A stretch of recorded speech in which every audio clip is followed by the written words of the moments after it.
Okay, so welcome everyone. This is Pathwork Guide lecture number 20 that we'll be working with tonight in a series called The Wisdom of the Guide. And it's an opportunity just to explore the lectures and discuss them as we go. We began last time with a series of these lectures that are based on what we call the Pathwork Cosmology. They're a kind of allegorical and or metaphysical story of this reason for, our existence, of our being. It's kind of, the creation story of the Pathwork Guide in a sense. And of course, it's, like really more about, this process of what we're talking about tonight. He's talking about God and the creation. And there's a series of lectures. So last time we did the first one in the series, number 19, that was on Jesus Christ. And then there's a couple more that follow. So, okay. I find this lecture an interesting one. So let's see what brings up for everybody. Whoops, how did I just lose that? So last time I said I would talk about the fall of the angels. In order to do this effectively, so that you may understand it as much as any human being is capable of understanding, I have to discuss it in this order: God, the creation, the fall of the angels, and the plan of salvation. And in my last lecture, I started with an explanation about the Spirit of Jesus Christ, who is an integral part of all these subjects. And it's part of why we are kind of working with these lectures at this time of year, as a kind of, recalling to mind and bringing in this sort of light in the darkness and the advent of the spiritual light. So he says, I do wish to stress most emphatically that this lecture touches the greatest questions in existence, and therefore it is most difficult to present in such a way that it can be grasped, even by those who are spiritually advanced. Thus, you should try to absorb what you hear with your, you should not try to absorb what you hear with your limited intellect alone. This would not get you anywhere. Instead, you should try to listen with your heart, with your soul, with your innermost senses, so that you may feel the truth rather than understand it intellectually. Only this will give you a real understanding. In a sense, it may be material containing seeds for enlightenment. So to begin with, what can I possibly tell you about God, my friends? He is so great that his greatness can never be put into words, particularly for a human being. It is impossible to sense, to perceive, let alone to know what God is. I only want to say this much about the Creator. God is person as well as principle. Human religions and human philosophies have always debated this question, and one opinion holds that God is person, and the other holds that God is not of substance, being solely principle and force. As I have already said, both views are true. God in his male aspect is creator, and as such is a person. So let me just pause there. I mean, it goes on, and there's some interesting pieces about this, and even dealing with, the word God. I think in our time, we still have a sensitivity to all of this, and I think, a lot of people are moving beyond, the religious and looking for other kinds of words sometimes. But how does this land on anybody here? Anybody want to comment? Why does a guy have to be a person per se? I mean, why can't a spirit do the work? So I'm not sure that by person it doesn't mean I mean, a person can be a spirit, I think, but I think he's saying it's a very tricky concept, but I think it's an important one, right? Because it's that personal relationship, it's that capacity for the I thou, it's the understanding that God acts intelligently and from some kind of will and understanding or intention, right? And we usually attribute that to a person in some way, and to a person's you know benevolence, or who like kind of qualities and attributes in a way, so that we and it's a kind of, it's a form of, I guess, individual, but here I think this individual is like somehow the totality of all individuals. I don't know, but it also what he's presenting here, I think, is that it's beyond just the principle and the force. So let's go further down. I think he answers some of this below here a little more. See if this helps. So the male aspect. So, and this is where, for me, some of the, like when I hear God, he, and I think that kind of has some, effects on some of us that, are sensitive to, this kind of masculine dominant understanding of things. And so, there is in the Pathwork Guide, an understanding that there is a masculine and feminine aspect of God. And so here he's talking about the male aspect being the creative one. I would say in that, I think more of the originating, impulse or something, but it's always interesting for me to play with, how the, male and female aspects co-create together, right? So there has to be the initiating one, with something, in the creative principle. He says, let me go back up. The male aspect is the creative one, not only with God, but originating from him. It is the creative principle in the universe with all beings. So again, we all have this creative principle, I think. And in this capacity, God makes decisions, dispositions, and determinations.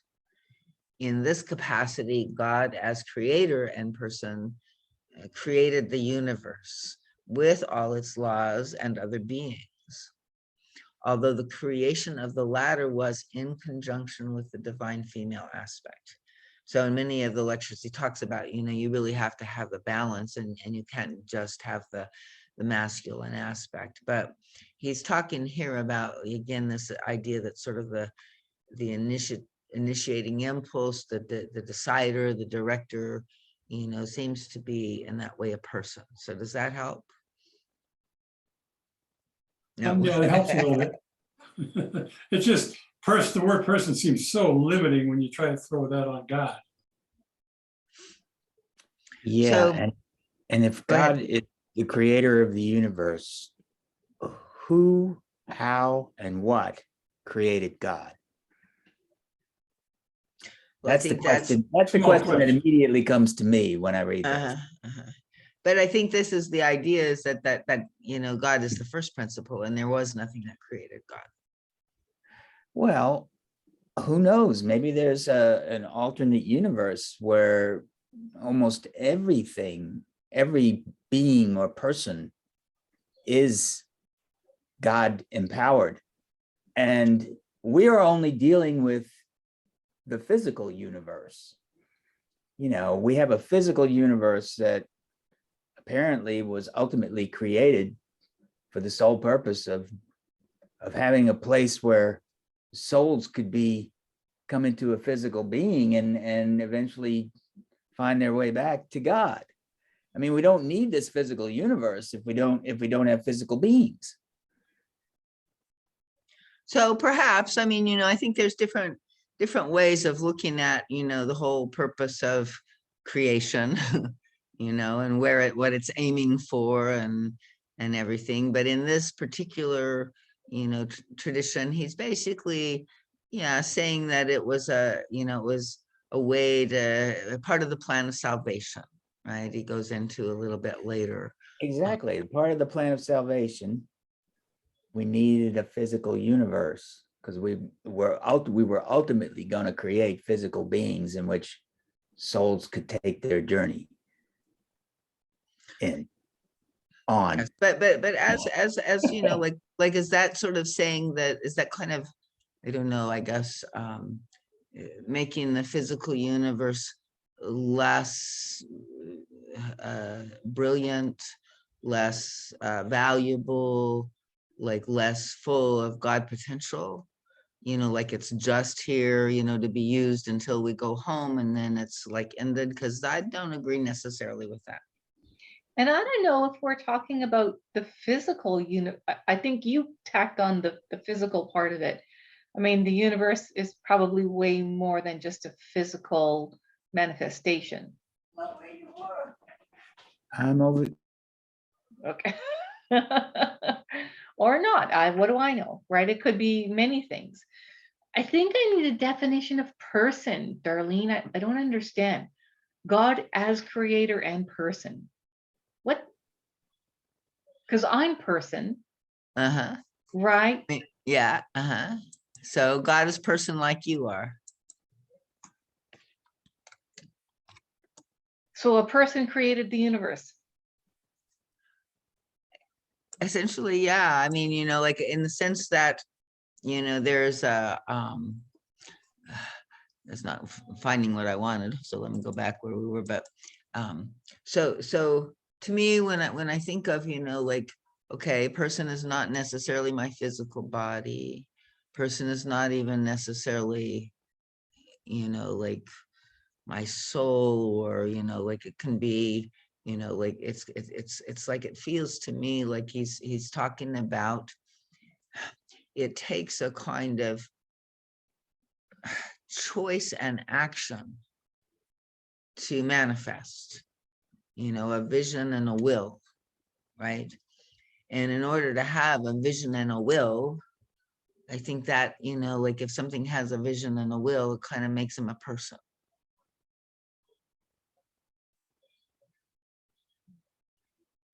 And then, I mean, you could even talk about, I mean, for some people, their dogs are people, or persons too, I mean, it's like there's different ways that we, but even with our pets, as persons, we see their sort of unique essential nature, right? So, and they have their own intelligence, right? So I would say in that way, God is the fullness of all essential natures with the, and the the greatest intelligence. But it's like we can, it's hard for us to relate.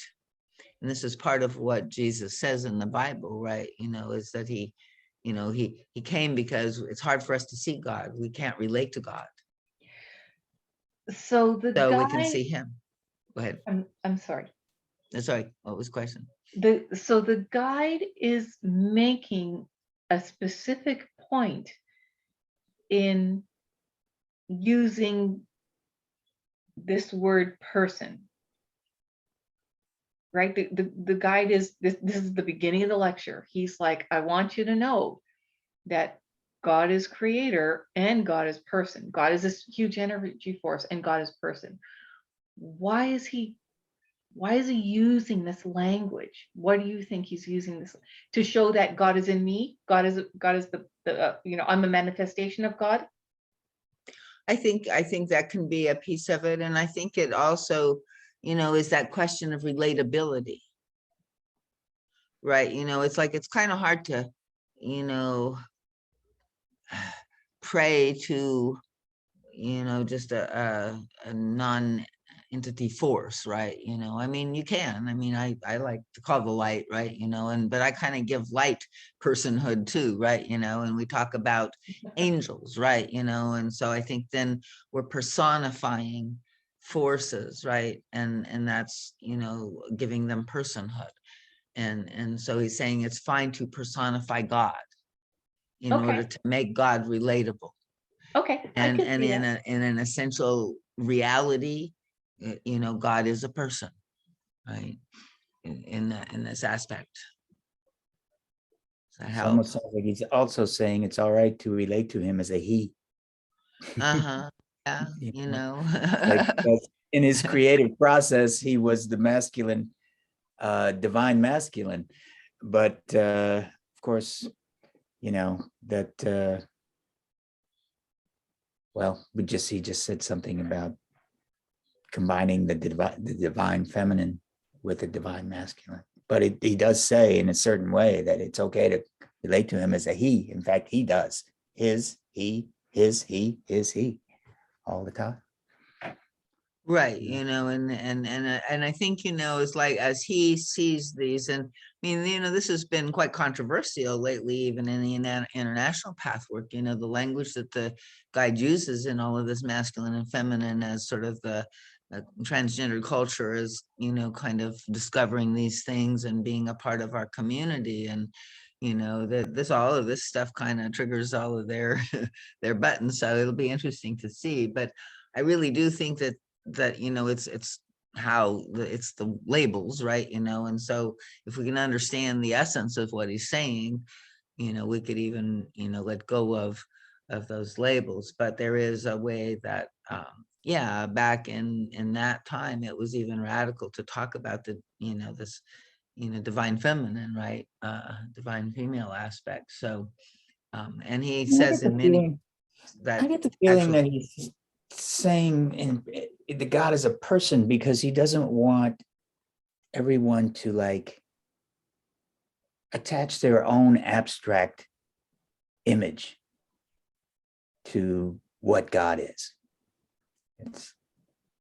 It's because if you have everybody going around saying, oh, God is a tree, God is the sky, God is the universe, you are God, I'm God, everybody's God, then it's just too much room for misinterpretation.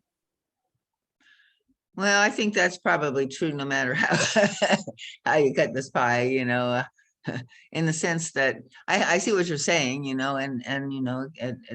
I think it's like it's just hard to talk about something that is beyond us in so many ways, and we have limited understanding, and then yes, depending on your level of consciousness, right? If we talked about God as a person and we were at the level of mythic consciousness, we would probably see God as Zeus, or God as one of the Greek gods, and so we kind of went beyond that in some way, and a part of it was we sort of left God as person to try to not make an image of him, I think, and went into God as principle to some degree a little more.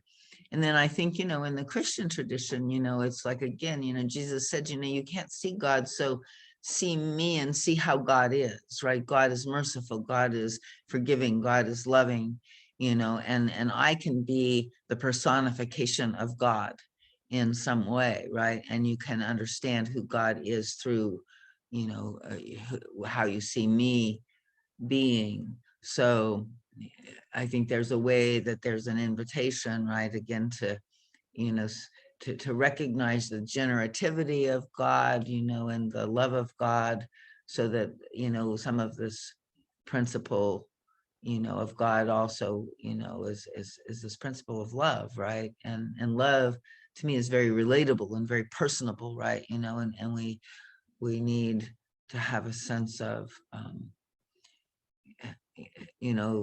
like relating to the other and feeling the other's presence in some ways, and that. So I think that's also why often there are these, images even of God, in the masculine and feminine forms making love, right? Or something like that. It's all about trying to bring these things into a comprehension, that's within our smallness, this vastness of what we're talking about. And Yeah, I do there, believe though that most everybody has their own idea, and they need to have their own idea. It's like they need to be individual in the way that they hold it. because otherwise they wouldn't be able to hold it. If I said to you, and this is the absolute truth, okay? If I said this to you, you would, and I said, okay, God is a being, a personalized being from a different dimension. And he had the power to create a physical universe because he needed to do that to have a place for life to flourish and souls to heal. You would say, I'm sorry, Frank, but I don't want to believe that. I have my own interpretation. You know? No, I agree. We have to, each of us have that. That's a part of what this time is, is we're going past somebody telling us what to believe, right? Because it's beyond belief, about that direct experience. Yeah. And so what these are, allegories are like fingers pointing at the moon, right? They're ways of sort of helping us, ask and sit in these koans, right? And it doesn't require necessarily an absolute answer. It just requires, the querying and the, curiosity and stuff. So absolutely, everybody needs to have their own, study and their own relationship here. And he's saying, in this capacity of this, choosing, determining, etc. God is creator, creating the universe, creating the laws of the universe, creating all the other beings.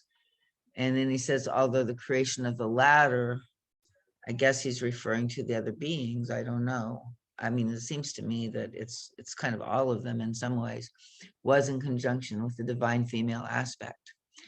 And when it said that God created his children in his image, it is meant that all divine aspects reoccur in lesser degree within these created beings. Thus, the creative ability exists also to some extent in every being.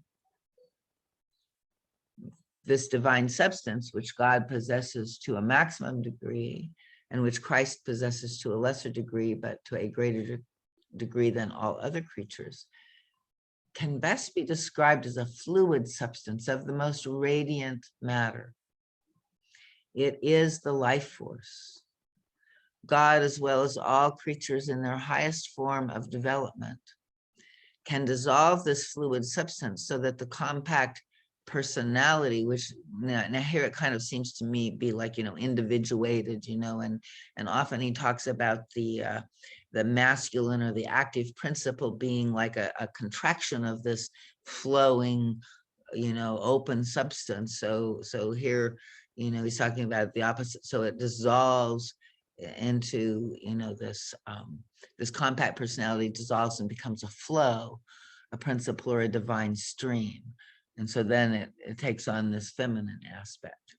This does not mean the annihilation of individuality as a thinking being capable of making decisions. So even in this flowing state, even when the divine feminine is prevalent, there is, still an individuality, a conscious being in a sense prevalent. And in the state of being, it is the state of being and the state of slow growth and organic building. But you yourself can know, like, when you're just in the state of rest and in the state of being, it's not that you're not, conscious, right? In fact, you can be more conscious in the state of being. And, you might be, intuitively just being in the flow, but out of that intuitive being in the flow can arise, action in a way. So it's like a Tao, right? It's always moving from one to the other. And then that's how creation is sustained.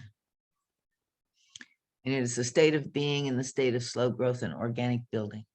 So whenever God wills it, so the fluids may be retracted so that the male aspect becomes prevalent again. And the same holds true for all created beings in their highest state of development. If their female aspect is prevalent, they merge with God in a state of being. With their male aspect prevalent, they help in the creation according to the will of God and in the accordance with divine law. So, I mean, this is, like very, very generalized, universal in some senses. So, but it is pointing directly and is well worth just kind of meditating, with how this then, is really in our lives, in our everyday, reality as well. And where our will is flowing, where we are, resting in being with God, and arising of, the action is in alignment with the will of God, maybe being guided by the Holy Spirit, right?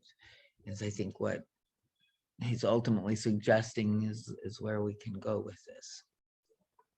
Well, the next line is also relevant. I realize that all of this is impossible for you to fully understand. So here it is. Exactly. So, and he says, even the highest spirits can't fully grasp the love, wisdom, and perfection of God and the infinite variety of his creation. We can only stand in awe and rejoice and praise him. And see, that's the other thing, like, so, we see this and we're amazed, right? And if we didn't have a person, I mean, it could be a him or her, or, even a they or a them, but it needs to be that person, right, in order to give the praise and have the praise received.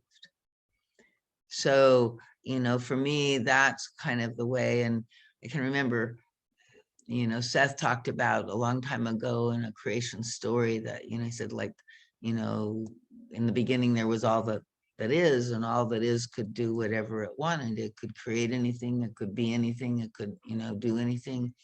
He said the one thing is that all that is couldn't express itself. And it stopped me for a while, like, well, if it can, do all of that, why can't it express itself? But then, the whole act of expression requires somebody else to receive it, right? And so the story is that, the angels of heaven cleaved the union in two, so creation could begin, so that relationship could be there, right? So that we could, rejoice and praise, that which is beyond us, that we see all around us, the beauty, the light, right? So to me, that's the main thing, that is the beauty of the personhood, is that's I thou relationship, and I think there's an internal, God within, relationship, and then there's this, real personal I thou relationship, and then there's, like the cosmic God, or the universal creator, or the, vastness of, the whole, which I also feel is God. And then there's this flowing, time frame that comes to me, as God. So, it's like all of these forms. But if I didn't have that personal I thou one, I think I would not, have a certain kind of joy. And some people, not all people need that, right? Different people do have different, ways of connecting, as Frank said. What did you mean by time frame? Well, I kind of see like the whole evolutionary journey of the cosmos is like an unfolding through space-time. I think, Einstein said, I put my faith in the, in the curvature of space-time. And if we look back, from what we can understand, and maybe it's all an illusion, but what we see, is that it's been evolving, and it's changing, and it's been aiming for something. And, here on Earth, the evolution has, resulted in then a consciousness that can kind of look back and see where it came from, right? And so it seems like that the movement of time is a part of it. And then the guide talks about how we're creating our own experience, and we're traversing our inner landscape, right? And so we're really, projecting out, these journeys in life. And so what comes to us, it feels to me, on the winds of time, or on the, like the events that we go through, and also even our own creations, negative and positive, are part of a divine order as well. And so I kind of know, what my curricula is based on the time is bringing me. What the time brings me is how I focus my, understanding of what lesson life is wanting me to learn in this moment. Yeah. I think it's interesting. Somewhere a little further in the lecture, he says there were worlds, many worlds, long before yours was ever created. And I think when he says that, I think he means long before your universe was ever created. That's sort of the feeling that I get when I read. Yeah, I know. Yeah, I think so. Yeah, I mean, and so I can't help but, I'm sort of like, I want to get fundamental about the whole thing. I'm like, okay, so if my universe was created 15 billion years ago, then what's not to say that for X number of hundreds of billions of years, let's say, there was some non-physical universe in which spirits all lived in bliss and, in union with each other. yeah, that's the next lecture, right? Or yeah, a couple right. of, yeah. And so, like from my fundamental point of view, it always comes back to, well, this physical universe was created because the angels needed a way to get back home. Yeah, but also God said when the angels fell, he said, well, when they return, there'll be better gods than before. And there's nothing that says that as the light, the guide also talks about how what's really going on is that God is an expansive force, and it's penetrating the darkness. And our consciousness is like, we are the angels, but we are on the edges of the, we are like the adventurers on the edge of the light, right? And when we get so far strung out, from the light, we lose our clear connection with it. And we get lost in separation, or we, are in this duality of light and darkness there, so it's true that we're lost in some ways, but not really, because and then he talks about, and the truth is that in these waves that are, that cycle through, that the light catches up. So we go out into the frontiers of things and incarnate in there and work through these dualities, but eventually the wave of the light catches up to us, and we remember our truth, and we remember our reconnection, and everything, maybe does go back into spirit. But another, possible scenario is, and they talk about this too, that, material existence can spiritualize, right? And there can be, a further development, like maybe we came to bring the light into physical matter, and that physical matter can light up even more, and become, maybe even another dimension. I mean, some people talk about we're now in the fifth dimension or something, but, it's kind of like this idea that, that the evolution of this creation that God has made will continue even after we wake up. And once we wake up, what the continuation can be is a co-creation with God in these realms. And we can bring maybe a kind of harmony like we, left in heaven into these realms. Yeah, I mean, I could see where our spirits or our souls would have an altruistic intention of bringing light into the void.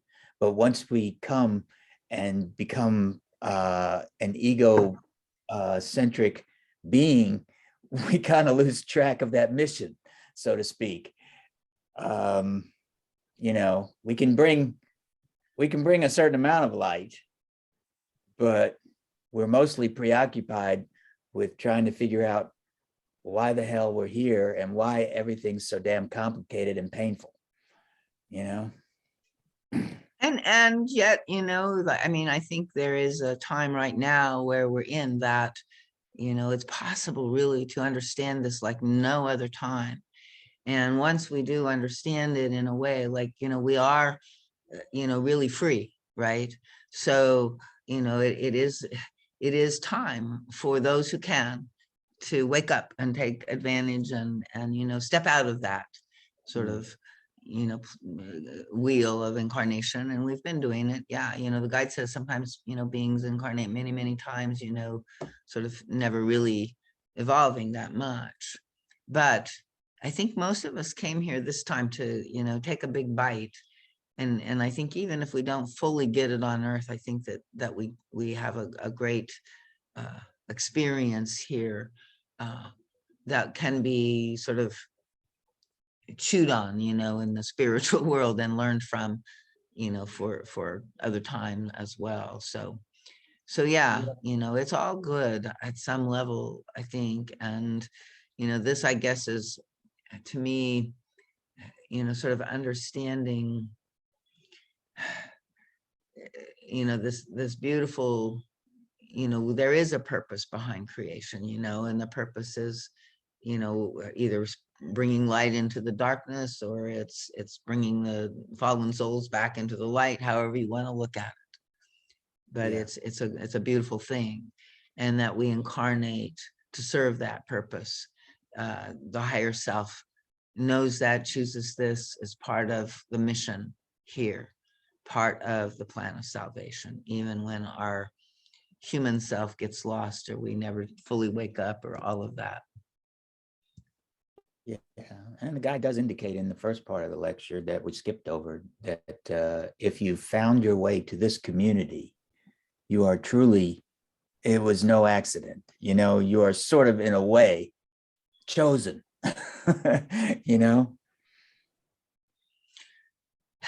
Yeah, we all, I mean, thank God, because it's like, we, even all through history, there have been, places where the truth was still available, right? And I remember as a child, it took some seeking, because it was kind of a monoculture of, America at that time, and like kind of living a kind of a particular myth in life, and so it took a while to really find a deeper understanding of these things back then. And I feel like, well, now there's a plethora of that kind of thing, but maybe sorting it all through, to understand what really resonates and which feels like the truth. Yeah. But it is, like to find like what is our sense inside, of the reason. That's what a cosmology does, right? It's kind of helps us understand in the larger collective sense of, who we are and why we're here, how we got here, and what we're Yeah, doing. perhaps I should use the word guided instead of chosen, that you were guided here for a reason. Yeah. Not chosen to make you feel special, so to Right. speak. Yeah. Okay, good. Yeah. Yeah, in some way we're ready for it, or we Yeah. need it. So I like this thing, he says, like, once I was asked, why did God create these beings? Like, I guess I better move back. Okay, so God the Father and God the Son. You can see that there is truth in this statement, although it is erroneous to consider them one and the same person. Even back up, I don't know how I got so far off. Let's see. So, as I said in my last lecture, God put forth as his first creation the Spirit of Jesus Christ, and most of his divine substance is in Christ. And therefore, religions refer to God the Father and God the Son. You can see that there is truth in that statement, although it is erroneous to consider them one and the same person. And then later on, he also talks about, and we were made, out of the substance of Christ. So in that sense, we are also God the Son. After the Spirit of Christ, many other creatures came into existence. So many that you could not count them with the numbers you have available in your world. So like, and that's a lot of numbers, right? So once I was asked, why did God create these beings? Being all-knowing, he must have realized that misery could result from it. And this is indeed an important question, which I would like to touch on briefly. God is love, and love must share. This is the nature of love. Of course, God realized that because he created beings with free will, they could so decide with this free will that misery could come into existence, either permanently or temporarily. Nevertheless, as an indication of his greatness, God created beings who could choose freely with the power given them. They either would have the wisdom of not abusing their power and thus living within the perfection of divine law in a state of eternal bliss, or if they decided otherwise, they would finally come to comprehend all the more the perfection of divine law after having gone through the valley of death. Thus, they would be more godlike than ever before. The temporary misery for those who might decide wrongly is nothing compared to the bliss and happiness of eternity after the self-inflicted misery has been experienced. The scales show this so clearly that a spirit does not even have to be very high in development to recognize this fact. I hope it's true. Huh? So thus God created many beings and many worlds long before a material world existed. So again, that was what you were talking about earlier, Frank, right? And these worlds, you know, were worlds of harmony and happiness, infinite beauty, infinite possibilities, unfolding creative divine aspects for all beings. And here the divine substance of each created being was freely active and was not covered by foreign and ungodlike matter. I have often said that it is your task to uncover this divine substance within you and to free it of these God-opposed layers which rob you of your unity with yourself and with God. So this divine substance is also referred to as a human being's higher self or divine spark. It is also referred to at times as the Holy Ghost. It is not one being, nor is it part of a threefold God in the sense it is often interpreted. It is simply the divine substance that every living creature possesses to some degree, whether freed to some extent of other substances or still covered up by them. So, you know, so there's this, you know, sort of idea that, you know, we have this free will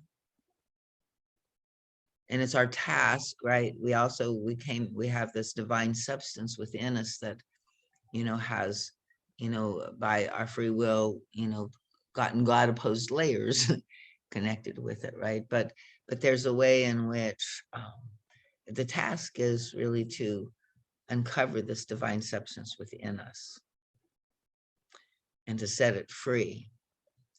And he says that the layers that, you know, rob us of unity with ourselves and with God are the God opposed layers, right? So God is unity. So, you know, I think this is important because, you know, we don't always recognize, you know, the inner splits within us as, you know, sort of this important source of understanding, you know, these God opposed layers. And it's kind of like we have to go in and reunite ourselves within the light of God where we are in conflict within.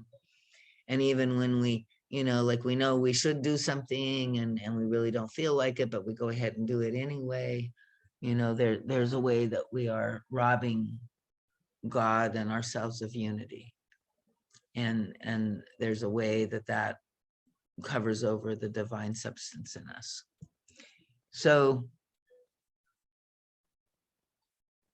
if you think about it, I mean, does this make sense? You know, like, let me open for questions, you know, and sort of, you know, like sensing within you the presence of this layer of the higher self of the divine that you are, right? Do you have some sense of what that is? I can remember it took me a long time in Pathwork to understand what that was pointing to exactly.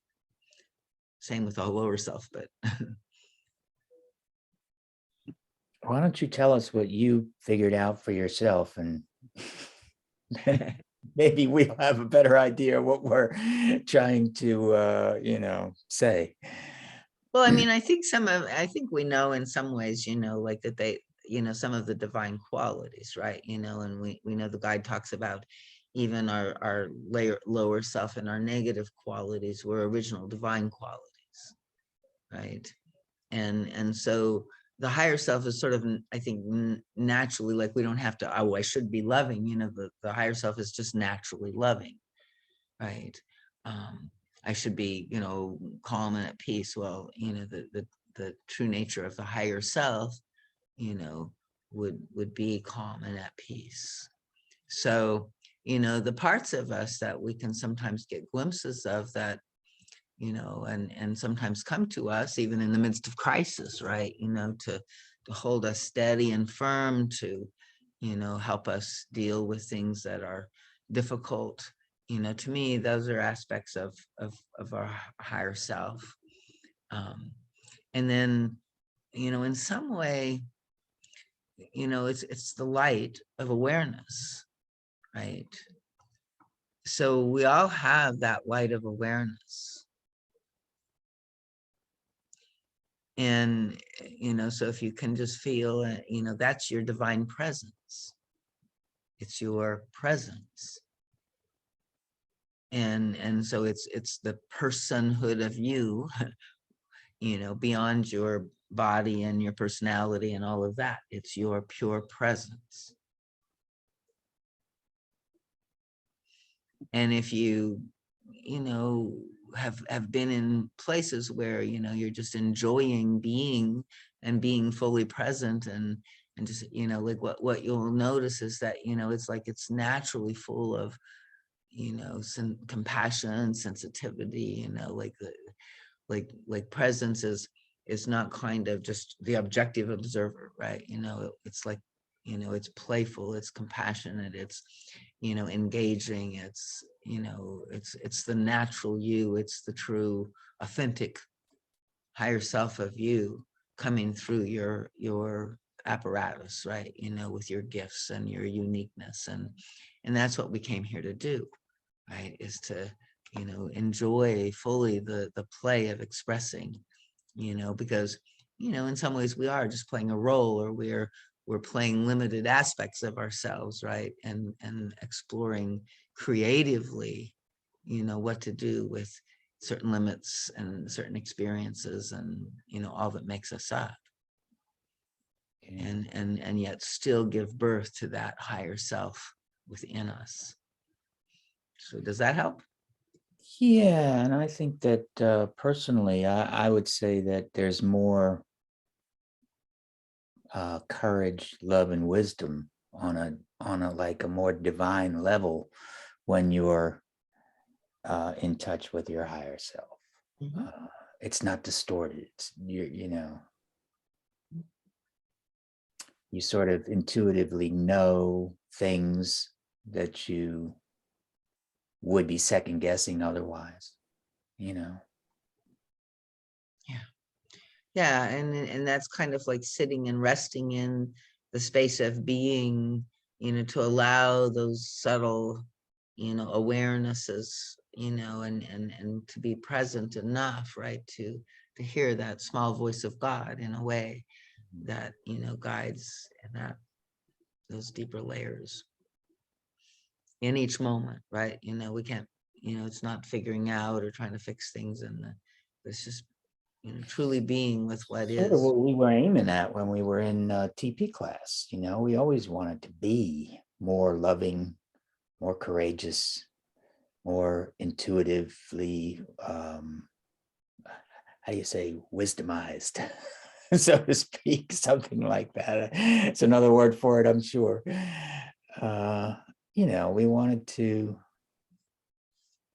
know or express some action that would help the rest of the people in our class. Right. But a lot of times, even in TP, we would hold back because we felt like we were second guessing our intuition. Yeah.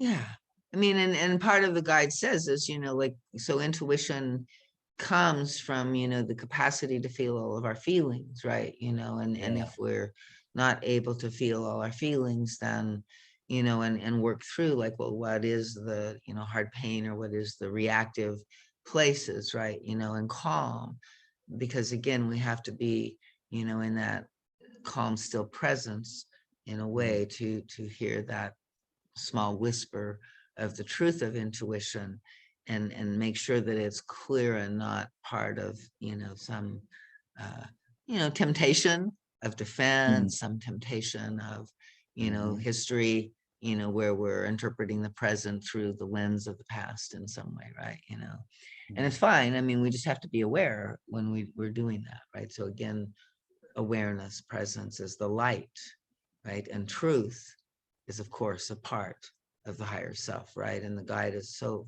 always saying to ask, what is the truth, right?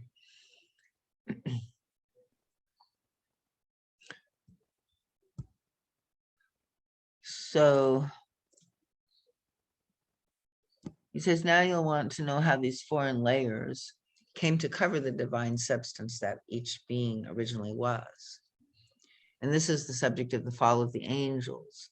For another name for these pure godlike beings or Holy Ghosts is angels. However, I would like to mention that it is a great mistake to assume that this divine substance which exists in everyone is God himself, or identical with God the Creator. God is a being, and what you possess within you is of divine substance and has many of the divine attributes, although not to the same extent as the substance of God himself. The divine spark within you is godlike. Only this purified and freed substance within you is capable of uniting with God, and therefore of being one with God. So no substance that is unlike God can unite with him. It is erroneous to confuse the godlike substance in each created being with that of the Creator himself. So I want to back up to the sentences before, because I think these are really sort of illuminating and important. Where he's talking about only the purified and freed substance within us is capable of uniting with God. And this makes so much sense to me, and in terms of some of the, sort of spiritist understanding of, the lower astral and, all of these beings on all of these levels and planes of being. And the guide in this talks about, being in much lower fallen states than we are now, and even still that there are beings in those states, right? And so, when we incarnate in a way, we are this divine spark, choosing to come in and help, to bring, the light into these nether reaches of the edges of the universe. And so when we come in, bringing that, we're also choosing, according to some of the other lectures, to bring in aspects of consciousness, which are not, they're wounded in some way, they're damaged, so the natural flow of love, the natural, and maybe even they're downright evil, or they're, certainly, like there's an image a lot of times. So, we have this experience and we maybe died with it, right? And of course, the emotions and the thoughts that are of that painful experience, when we die, those really can't ascend to be in union with God. And so the part of us that traumatized, or those, like beliefs and that kind of thing, that aspect of ourselves, like that kind of remains, so that we come back in with our light from that place of God, pick it back up and bring it into this dimensional, dualistic reality where it can be worked with and focused on. And he says in another one of the lectures that, it's kind of like there's so much light in the universe that these little specks of darkness are hardly seen. And so, they're floating out there, but the purpose of God is to bring the light to all of it. And so, we choose to and take on those specks of darkness. And when we incarnate with them, it's 50-50, we're 50% the light, and then we bring in 50% of this healed, unpurified darkness. And it's our task, to use our light to see if we can, uplift that darkness to where it's, somehow similar to, it's godlike enough, right? So it's capable of uniting with God. So our own, fears, our own, judgments, our own negativities, right? We can feel when we're in those states, like, oh, this probably, God is not with us here, right? It can't unite with God. And yet, when we judge ourselves for that and blame ourselves and feel guilty, then that's like all of a sudden now we're feeling even worse, or now we're in a deeper darkness. So in some ways, when we can see these things, like he goes on further and talks about these spheres of consciousness and these, ways of looking at their vibrations as either like or unlike God, in the way that then they can, be integrated into the union. So any comments or questions there? There's a line, it is erroneous to confuse the godlike substance in each created being with that of the creator himself. If it isn't the creator himself, what is it? I mean, that's a confusing. Well, I think, and it is, I would say in some New Age circles, the feeling is, and I've heard, like, well, it's not only that we have some of God, but we have all of God, and I think that it kind of is like how you slice the pie, right? There's this universal pie out there, and all of these systems, slice it in different ways. And so I think the guide is probably, talking to the ego, saying, don't think that, that it's all, that you're, are the same as God, right? But I think ultimately, if we look at, the aspect of us that is in the substance of God, that is the spark of God, that is where we unite with God, then in that union, we are now all of God, right? So it just depends on where your location is. Are you united, or are you in your individuated or separated state? Does that help? Yeah, you kind of threw an extra explanation in there, which, if that's true, that makes sense.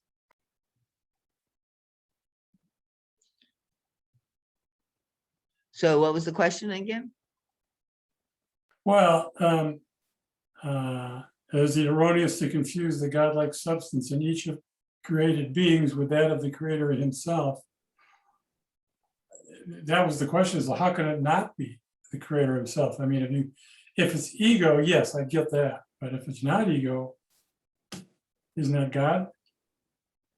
Yeah, I mean, and he says, like, we're confusing the godlike substance, which is our spark, with that of the creator. And I think, it would be maybe somehow that the ego would, take it on in that way. But yeah, I think it's some of the things the guide says, I just, I think is like, I think the channel might have been off, or I kind of just disagree. So this is one of them that I'm not quite sure what he meant, is what I can make out of it. I don't think I would necessarily agree with what he's saying, but I can understand a precaution, right? To, recognize that the God is ultimately bigger than any one of us, right? Like there's this kind of thing about humility, and yes, we are the whole thing, but I think we have to also stay, with in our place in some way, right? Which is,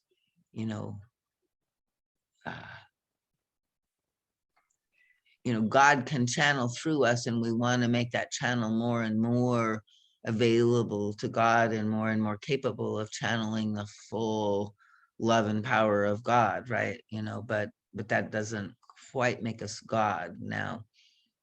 I think you Maybe sort of in have a to go back kind to of the awakening center. sense, of having a mystical experience, and you have that sense of being one with that.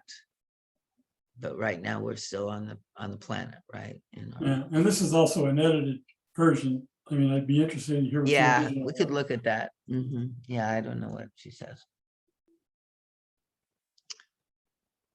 So people often advance the idea that God should not have endowed his creatures with free will, for then the fall could never have happened. Or they claim God at least should have interfered when the fall started. This view is short-sighted and blind. Happiness can only exist for any created being through union with God. In order to be in union with God, you must be of the same substance and endowed with the same aspects and qualities. Otherwise, you would be unlike God and thus incapable of being in union with him. Kind of contradicts the other statement. I think it's the same. Yeah, I think it's the same. How is it different, Dick? Let's see. And to be in union with God, you must be of the same substance and endowed with the same aspects and qualities. Otherwise, you would be unlike God and incapable of being in union with him. To me, that sounds different than the earlier statement. Well, here it's saying, no substance is unlike, saying the same thing. No substance that is unlike God can unite with him. But then he says it's erroneous to confuse the godlike substance in each created being with that of the creator himself. But now he's just going back, I think, going deeper into the fact that, and we could not ever unite with God if we weren't of God, right? And it's the that aspect, that we are God's progeny, children, creation, however you want to look at it, right? And we are not only, like he made us out of dust, but he made us out of his own divine substance, his own divine light. Okay. And so, in that way also, it's like this whole idea of free will is very interesting that the guide goes into here, because, like if we don't have free will, then we're not like God. Right? So like free will is sort of this critical aspect of the gift that God gave us. And I think we don't fully understand it. And then also the ego very much wants control, not free will. Doesn't, it's not very comfortable with free will, So there's a kind of almost antichrist or, anti-God or something, in that egoic attempt to, control others, control ourselves, right? Our defenses want to control, and they are therefore opposed to the God, aspect of ourself, which would be the natural, both receiver and giver of free will. And, what is, says, well, like if God hadn't given us free will, then the fall couldn't have happened, right? So it would have been better off if we had never fallen. But he says, this would not work because happiness can only exist for any created being through union with God. And to be in union with God, you must be of the same substance and endowed with the same aspects and qualities. Otherwise, you would be unlike God and thus incapable of being in union with him. So free will and free choice does entail this possibility of directing free will contrary to divine law, and in choosing freely and correctly and in abstaining from abusive power lies divinity, love, wisdom, and a number of further divine attributes. It is of utmost importance for all of you to grasp this idea, for then you will be able to understand many questions that you so far may not have understood. So let me pause again. Any comments or questions here?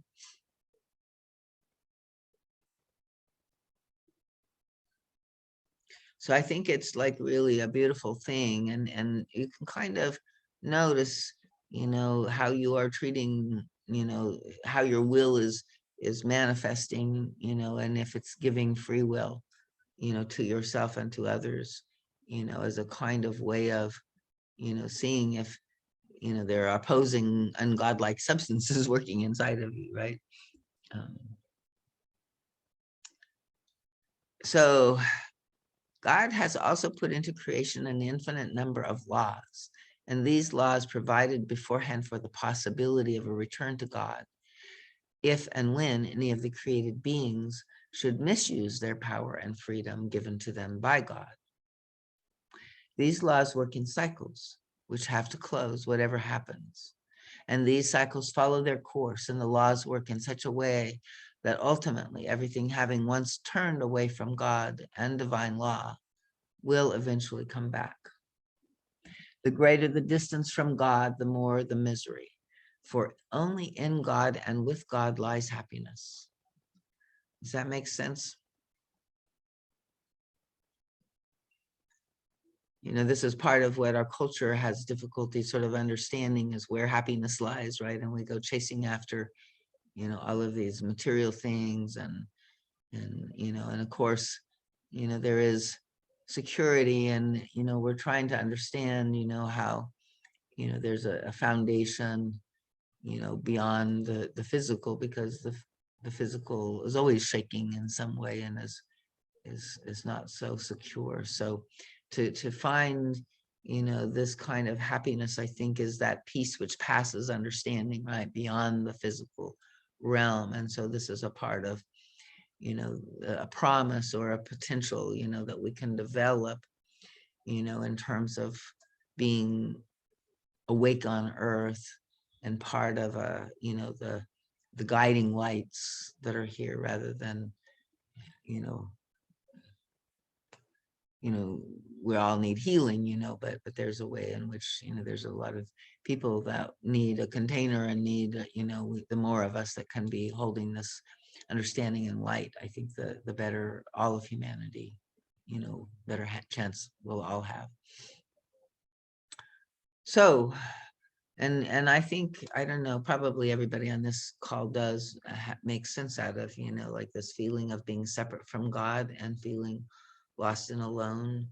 And then, you know, do you have sometimes those senses, you know, of feeling the numinosity of God, or feeling, you know, the love of God with you, or the, you know, the whole, you know, way that, you know, when you're enjoying, for me, I know maybe with Frank too, you know, when you're doing something like you love, like singing, right, that's creative. And of course, a lot of my songs are praises, you know, praises for God and of the world, and of, you know, the nature and that kind of thing. And so, you know, that naturally makes me happy. Or to, you know, lie down and look up at the tall trees above me, you know, and see the way the branches intertwine, and, you know, and just watch the way the light moves across the sky, right? There's something rich and beautiful and deep, and it's kind of like, as I'm present to all of that, it feels like it's present back. And that's what I feel is, you know, partly God, you know, like there's a, and I feel like I'm, you know, held in the cradle of creation, and all of God and goddesses around me, you know.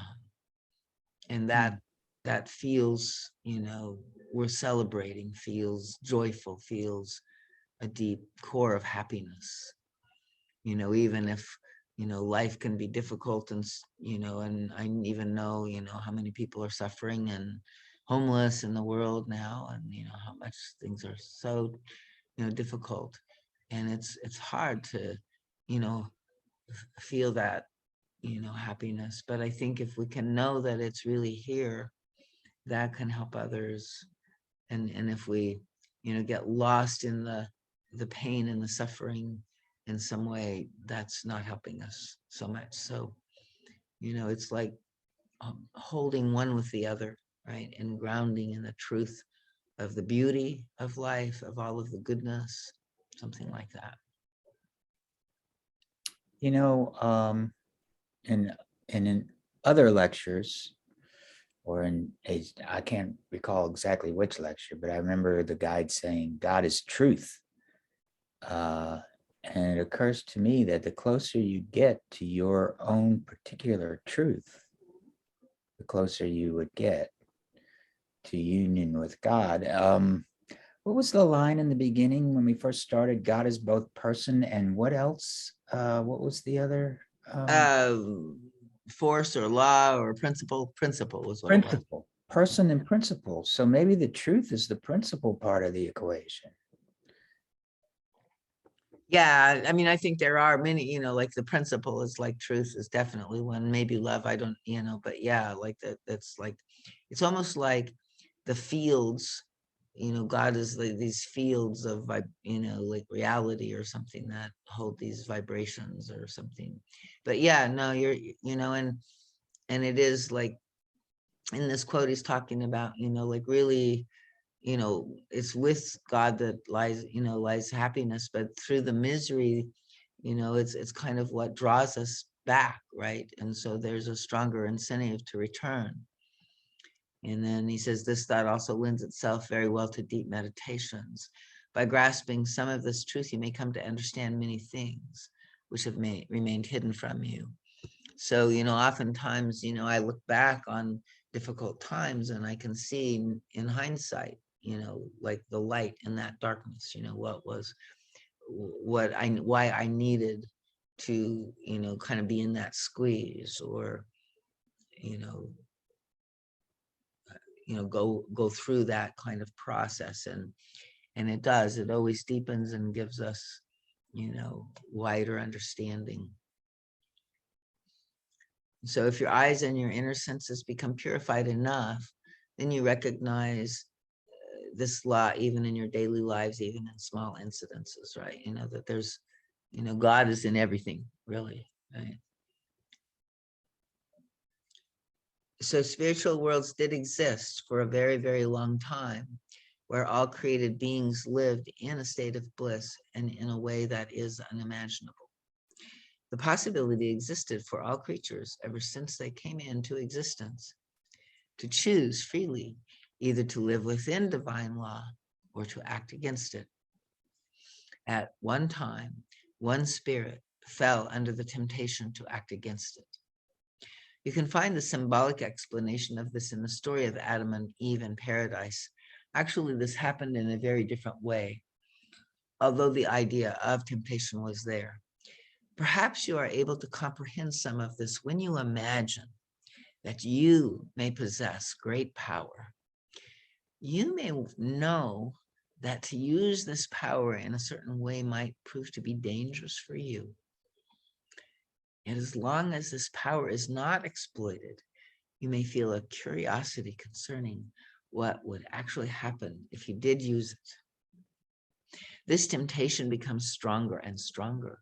And the stronger it becomes, the less you can think of the means to counteract this temptation. You will not even have the intention of continuing the use of this dangerous power, but you feel you must try it out a little bit just to see. And all the theoretical knowledge you may possess, that having once tried it, you may not find it possible anymore to resist being swept away by it, dissolves under the growing weight of the temptation. So I don't know, can you go in and use this as a little meditation here a minute, and just imagine, kind of get into this, because it's like, I think we can all recognize that there is, varying levels of temptation, that we have some secret possession of interest or power, we want to bring it out. We want to display it. We want to, see what will happen if we use it. And it's sometimes hard. I mean, it was kind of thinking about this, because a lot of times, like I honestly don't know, what's the best route, or, like I'm in a circumstance, right? And so, I say, well, let's try this and see what happens, right? And in a way, I don't know if I'm tempting God or tempting fate, but it's kind of like, it is a way that curiosity is for me, I thought, a way of discerning things. This made me think twice about it. Maybe I should, but I think there is a healthy curiosity for sure. But then, sometimes we know that there's really something that we probably shouldn't do. Well, I'll jump in here. Having grown up Catholic, and all the sins, especially for me anyway, around sex. And sex was the taboo that I had to jump slightly into, and then more into, and then more into.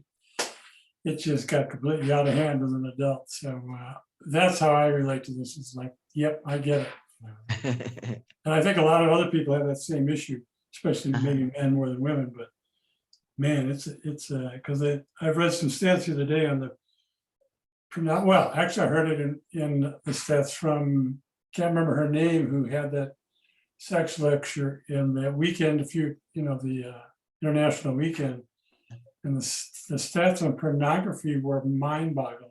Yeah, no, I was. And, I remember that. Yeah, so I anyway, that's my confession for the night. Yeah. And I think, I think there is, all of our addictions, and, the ego is an addict, and we are all in many ways, different things, but having these, addictions, and they do seem to give us a certain power, right? That a feeling that we want, a way of altering our consciousness, and there's kind of a natural desire and drive within us, to be able to do that.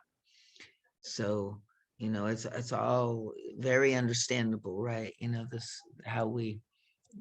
How the first being succumbed to the temptation, right? And he says, once the first spirit succumbed to the temptation, it set something in motion that could not be changed anymore. This spirit once knew that this would be so, but did not wish to remember after he had succumbed. The result was not an immediate change, but a gradual one. The change from harmony to disharmony took place just as gradually and slowly as your personal change occurs from disharmony to harmony. The latter is evolution, and the former could be called a backward evolution or devolution, and neither can ever happen suddenly. Here, I would like to give you another example of this process that may help you understand it. Let's suppose you are tempted to take an addictive drug, having the intention not to succumb to it entirely, knowing as everybody does that this would mean your ruin in every respect. But you think you can try it just once, just to see what it's like. And after this one time, you cannot escape anymore, for you are caught. So the same principle holds true to everything opposing divine law. So this one spirit who succumbed first generated a power running in the opposite direction to divine law. But it was still the same power, only used differently. With this power, the spirit could affect and influence many other spirits little by little. Not all spirits were affected, and this division between those who succumbed and those who did not was created, and the ones that did succumb with the former, the fall of the angels began. And in this process, every divine aspect turned into its opposite nature. Harmony turned to disharmony, beauty to ugliness, light to darkness, wisdom to blindness, love to hatred, fear or egotism. And union became separateness. And then wholeness split even further, the more this pull of temptation proceeded. And thus evil came into existence. Once I explained that the spiritual worlds are psychological worlds, which does not mean that they are unsubstantial and formless. Only in your material worlds are thoughts and feelings abstract. In other worlds, spirits create their own worlds wherein they live according to their states of mind. Each state of mind creates as a reflex action, a sphere consisting of landscapes, houses, objects, and so on. And I think more importantly, it's really, of a kind of energetic and an emotional, vibrational environment. And only spirits of equal development can share a world, which in certain states of development facilitates life in general, but also slows down individual development. And when you keep in mind that your attitudes, your thoughts, your feelings, your opinions, and your goals create your world, you will understand that the world of the highest spirits is beautiful and light, while the world of the fallen spirits has become dark and ugly. Since the great plan was put in operation, many in-between worlds came to exist in varying degrees of harmony and disharmony, according to the state of the development which the once fallen spirits had reached. And your material world is one of these in-between worlds. So any comments on any of that?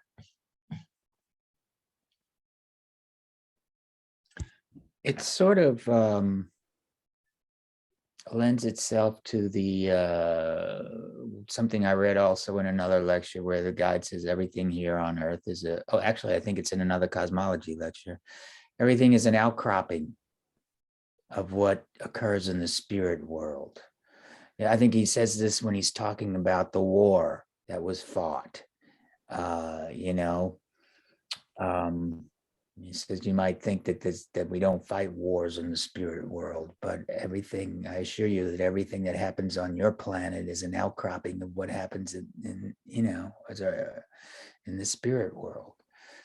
So this sort of lends itself to that, Right, exactly. And I think, more than we even understand, like, the war is being fought inside of us, and it is with, this part of us that is this alienated, inauthentic, voice that, of the defense, voice of the, temptation into negativity or into, something like,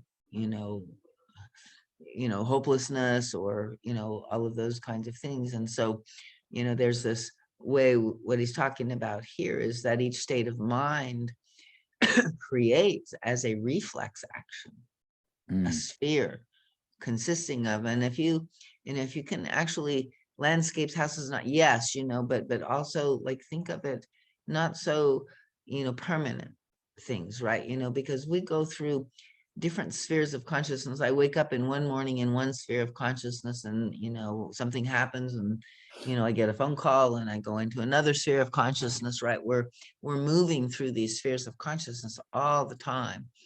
And, there's a kind of way in which, as we can, get more aware, then there's this way that we can see how we're creating our world, right? And in those attitudes, those thoughts, our feelings, and we can tell, oh, now I'm vibrating kind of like down here at this level, right? And I know, in my higher self spaces, I vibrate up here, and my heart's wide open, and now I can feel my heart kind of contracted, and I can feel my posture is much more closed off, right? And in other times I'm wider open, and and so we begin to realize, oh, these are all of these different states that we're moving through, and I think it's useful to think of them as our pain bodies, right? They're spheres of consciousness, and they have their own beliefs, their own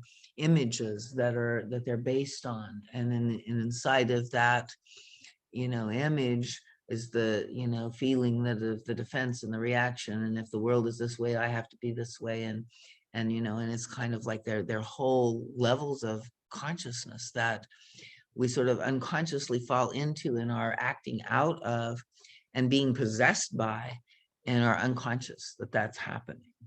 So when we can begin to realize, like these states that we go through really are sort of like, oh, I'm being possessed by these different spheres of consciousness, then it helps us, because we can realize, oh, here's a, kind of a more fallen sphere of consciousness, but, let me hold it and see what it needs. I don't have to go identify with it. I don't have to go get lost in it. I don't have to go become it. I can like be curious and see what it needs and see if I can help heal it, or see if I can, somehow dispel it, right? In a way, dispel, it's a spell, right? It's under a spell. And so we can wake up and help it. So when you say possessed by it, you mean just in touch with it. It doesn't take us over. It's just Mine does. There's no Mine does. I mean, what'll often happen to me is like, it's like, and it's before I even know it. It feels like I'm knocked unconscious, and I'm off, like in the certain it often happens to me when I'm trying to get something accomplished on the computer, and I'm, got to talk to some of these, weird rotary thing phones. And by the time I get to them, I'm usually so frustrated. I'm already triggered, right? But the minute that they say something, like I'm in this place where it's not me, the you see me see, it's like there's some part of me that is gonna, be, really trying to convince the person on the other line, that they're a sack of shit. they're doing it all wrong, and I can even say, and I know it's not your fault, but I got, and whatever is coming out of me is all of this frustration in this, part that feels, and when I drop into it, if I can wake up, and later on, get off the phone, I always feel, like this place that gets real shaken, and I go in and I realize, oh, that triggered some deep place in me, right? That's more than just the fact that I can't get a hold of the Comcast people that I need, right? Something else is deeper is going on. But it's all my lower self comes out in that. And so if I don't go in and hold and do the transformative work with it, right? And I can't, I have to keep falling in and doing the work after I wake up until I finally wake up before I fall in, because it does possess me. Now, I don't know, when you asked that question, what were you thinking? Was it, do you ever feel like your emotions possess you, or a certain state of consciousness kind of takes over and you're stuck with it and you can't shake it? The word possession in our culture denotes this idea of an evil entity exterior from ourselves coming and perhaps, possessing us, right? Making the devil made me do it kind of thing. But I understand what you're saying. And I just kind of want to be crystal clear here. What you're saying is this is parts of us. These kind both of, and the guide says, in lecture 15, on the, so there are, I'm using it intentionally, and it connotes both, right? In the sense that, all of these parts are more distorted, less light, right? Including our own personality parts, or the parts of us that, and then what the guide's saying is where we have these, kind of misconfigurations, it's also like where other things can attach and be with us, right? So I think that's a part of why we are so unconscious, and the feeling seems so intense when it takes us over, when we're triggered.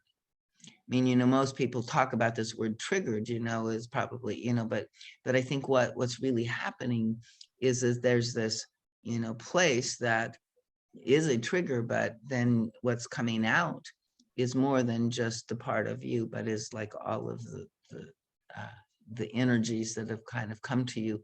And in a way, by getting so big and so intense like that, it helps wake up. If we kept it otherwise, it would stay in the unconscious and we wouldn't be able to pay much attention to it. So even when we are being possessed by ghoulies from outside of us, that's all part of the plan of salvation. beautiful. Thank you. Yeah. Jasmine and I talk about this, so just thought, want to clear up what I'm thinking about. So thank you. Hi. Sorry, Hi, I was gonna Jasmine. chime in. I had to mute this part because I actually get really scared. So I may go back and listen to it, because I've had bouts with fear where I could, I basically sensed when family member part sort of died, and I kind of knew how they died before even knowing. And I've been spooked ever since. So I had to mute this part, but hopefully one day I'll go back and listen to it. Yeah. And part of it is to try to, I understand what you're saying, but really it's to normalize this, it's like, we think it's a deep darkness, right? But we're, that's our lower selves. We all have it, right? And so there's also, lost beings outside of us, and there are, like bands of emotions. So, grief, like, is, we can tune into the world's grief or our personal grief, right? So there's much more energetic, things in the world. We're not just these isolated, enclosed kind of physical beings, but we're in communication energetically. But there's a kind of law of attraction, right? And also protection from the angelic beings. So anything that is not supposed to come to us for us to heal, which is why it's with us in the first place. If anything is, right, it's because we have the capacity to help heal it. There's laws, right? So, and God's never going to give us more than what we can handle. There are certain ways that sometimes we don't recognize it. And there are people that, I think, if we understood mental illness more clearly, we would recognize that there is a lot more in serious mental illness that has to do with this kind of possession and bleed through of entities and energies and consciousness. But it's like, there's nothing really to be afraid of here. And fear is, again, in the pathwork, part of our lower self. And where we feel, oh, the fear closes the heart, right? And so just see, understand, sorry we scared you, but see if you can just kind of trust that it's like, that's a part of what the guide is always saying. Even our challenges, even our suffering, it's all good. It's all part of this divine plan. And if we can understand that, it helps us a little more move into, like this, from the child consciousness of good, bad, right, wrong, okay, not okay, fear, and versus, desire, right? And then moving into a life is both, life is 50-50. There's, I'm half dark and half light, and my life has dark and light, and I have good and, wonderful experiences, and I have challenging experiences. And then over time, we begin to move from that 50-50 place into a realization that it's all good, even those difficult times, they had gifts. If we hadn't gone through them, we wouldn't, be where we are. We needed to learn something in that. It was, part of our self-responsibility to, get lost and find our way out, right? So we could learn about ourselves. And so it's really, the good news to me in the pathwork is in that. I think it's possible also. I mean, coming from the idea that you create your own spheres, your own world, you create your own reality. I think it's also possible that you could be possessed by something that you possess, which would be a false image of yourself. Yes. The false image of yourself becomes something you're so invested in that it possesses you, and in so doing, you attract people and behaviors from those people that support what you possess and what possesses you. And No, I agree. Yeah. And we, I mean, even the idealized self-image, right, is another entity that tries to control us. yes. And so, it's like there's all of the parts of us, yeah, are, like, very much exactly what you're saying. We're all of our feelings, our defenses, right, are a kind of possession, that we learn to protect ourselves, but now they're kind of unconscious and just take over us, and we're not at choice. And so that's a part of what the work is to wake Yeah. up, recognize that, and try to become present enough so that we can be at choice and choose differently, because that's where the free will comes in, right? Yeah. Something that I was reflecting on, this seems to be a hot topic for us. Everybody's chiming in. Something I was reflecting on is about relationships. That's where it was hitting for me, as far as what people we draw into our life based on where we are to play out some of these kind of energetic spheres.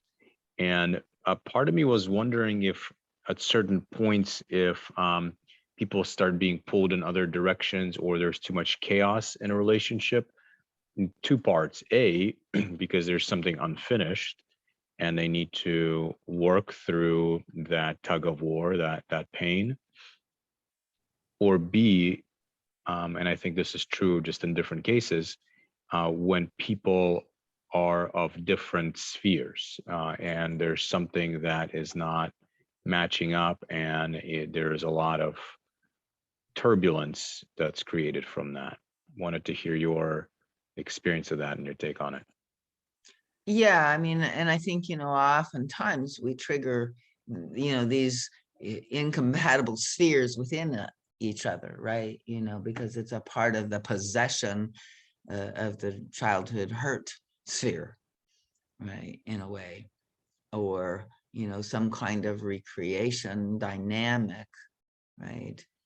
And the only way the guide says that we can, free ourselves and tell, whether it's just, okay, this is, just two different beings on different levels right now, right, is to just do the work and make sure that, like we can only be responsible for our own stuff, right? And so to know deeply, and he says, when people are accusing us of something, to take it on, he says it's either true or it's not true. You don't need a defense. You need to just go in and see if there's some way that you can find. And he suggests, even if it doesn't quite fit, if you can find any little piece of it that might be accurate, or it might be what they're picking up, that you should, like realize or acknowledge that, right? So when people are, pointing accusing fingers, right, that's the hardest thing for us, because we always want to go back into our justification and defensiveness. But there's a beautiful gift that they might be offering, and again he's saying, ask what's the truth. And if we really have gone in and looked deeply, and it's like, no, it's clearly projection, right? It's like, or we see, yeah, well, this is my part, and I really am going to own that and take responsibility for that.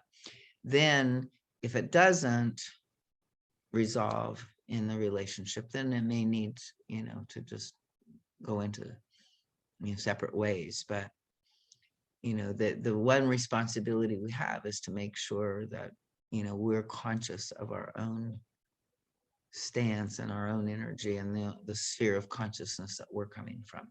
And if we are in truth and love, then we've done our part. And where we are not quite there, there might be some more work for us to do first before we can get clear enough to know how to proceed.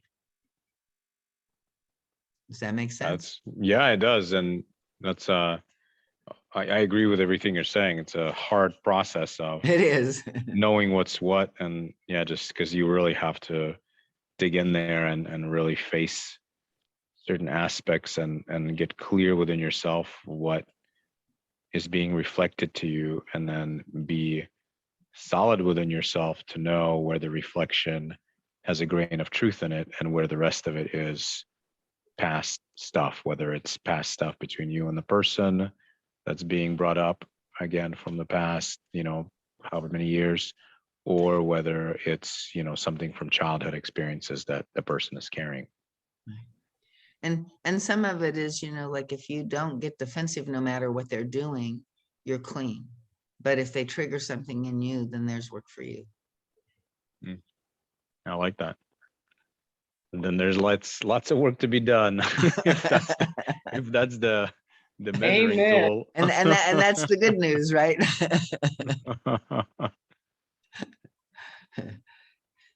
Yeah, good. So shall we continue? Let's see, got a few more minutes here. So yeah, we were talking about these spheres, and then he goes on, he says, Oh yeah, and he goes into the partnership issue here somewhat too. He says, so the existence on Earth of man and woman as separate entities is a result of us splitting, and therefore each human being has a counterpart. The human urge to find the right partner is nothing less than a deep longing for your reunion with one's separated other part. Every being passes certain incarnations with its true double or counterpart, because through the happiness which such a reunion entails lies a duty to fulfill something. Certain other incarnations have to be gone through without this counterpart. In that lies fulfillment of a different sort. However, this latter kind of incarnation without meeting one true counterpart does not mean that it is necessary to lead a life of celibacy. There may be other partners with whom not only great happiness can be built, but also with whom other duties may be fulfilled, karma paid off, and so on. So if you pass an incarnation without your true counterpart, but instead have another partner with whom you have something to fulfill, do not think that your counterpart in the spirit world will be hurt or jealous because of the love you may now give to your present partner. This is not so. Things do not work out this way in absolute reality. No matter how you learn it, if you learn to give love, you come a step nearer to God, to your fulfillment, and to your liberation, and thus also to your counterpart. The urge for this kind of love in sex is the longing for union with your counterpart, so as to become whole again. That fulfillment, however, depends upon how you direct this force. The degree was, let's see, she's talking about, so lower developed beings like plants and animals and minerals are still in a further state of splitting. I'm not sure I agree with that part, but maybe so. The human condition, the state of being split in half, is the last form before reunion with one's original state can take place. The disharmonious worlds which came into existence through the division from God and through the so-called fall of the angels are also called hell. These worlds simply reflect the state of mind of the creatures living there. These spheres came into existence as a direct result of the state of mind of these beings. I don't know if people have watched that show Lucifer, but there's some allusion to that in a lighthearted way that makes it a little less scary, I think, too. Hell is not just one sphere. There are many spheres there, just as there are many spheres in the divine world, or so-called heaven. When the fall took place, not all who participated came into an equal state of disharmony and evil. The degree was very individual and different. Thus, different spheres came into being within the world of darkness, always corresponding to the individual state of mind.